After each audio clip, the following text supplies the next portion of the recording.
We've been here before. What the world calls journalism is public relations for China. The Chinese regime knows how to influence minds. It knows how to control the narrative, both at home and abroad. Tonight, we'll tell you about China's infiltration into the Indian media, about China's attempts to influence Indian newspaper readers. The method Beijing uses is very simple. Make one of its officials write an op-ed for newspapers, an opinion piece in leading Indian dailies that carry them without understanding the hidden motives a lot of times. Sometimes they do, but we don't know their motives. Let me give you some examples. February 2020, the coronavirus was spreading.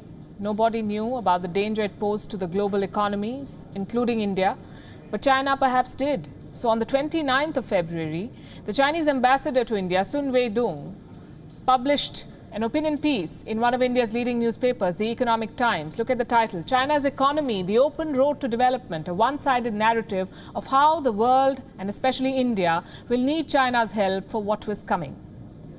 Let me quote some excerpts from this op-ed to help you understand. At present, said the ambassador, the Chinese government and people are making all-out efforts to combat the novel coronavirus. China's efforts are not only protecting the health of its own people, but also that of the people of the world, including India. Protecting the health of the people of India. Do you remember China making any such efforts? I don't. All I recall is how China sold India faulty test kits, how the Chinese military provoked India, tried to grab land, how Indian soldiers died in action in the Galwan Valley. This opinion piece was China's attempt at telling Indians how generous it was. There's another one from the 13th of March. This too was penned by the Chinese ambassador to India. It was carried by the Hindu, one of the oldest newspapers in India. It is published, the paper, in 21 locations, 11 states. The Hindu carried an op-ed titled Fighting COVID-19 Together for a Shared Future. An exhaustive piece of Chinese propaganda. It talked about how the Chinese government had mobilized its efforts to contain the virus, how it was helping countries with medical equipment and research, and how it had effectively maintained social stability. Well, had it?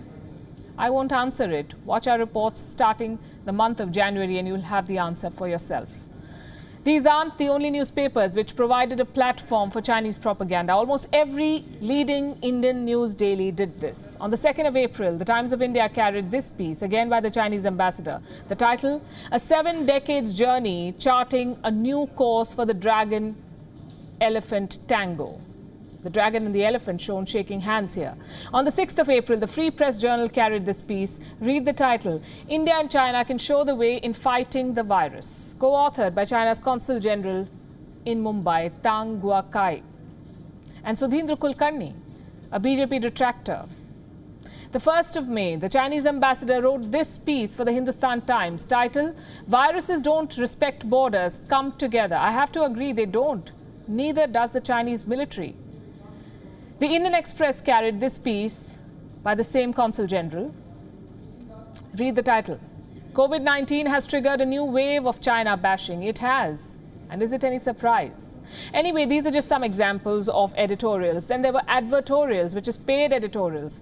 But unlike others, we don't believe in providing China a platform. Well, here's the thing.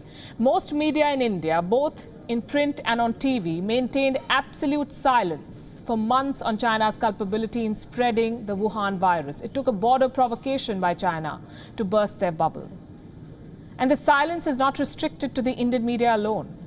China's media interference is a global phenomenon, just like China's virus, spread all over the globe. Beijing is training foreign journalists. It is ramping up international broadcasting, undertaking extensive advertising campaigns. According to one report, the Chinese regime invests as much as $1.3 billion annually to spread its global propaganda.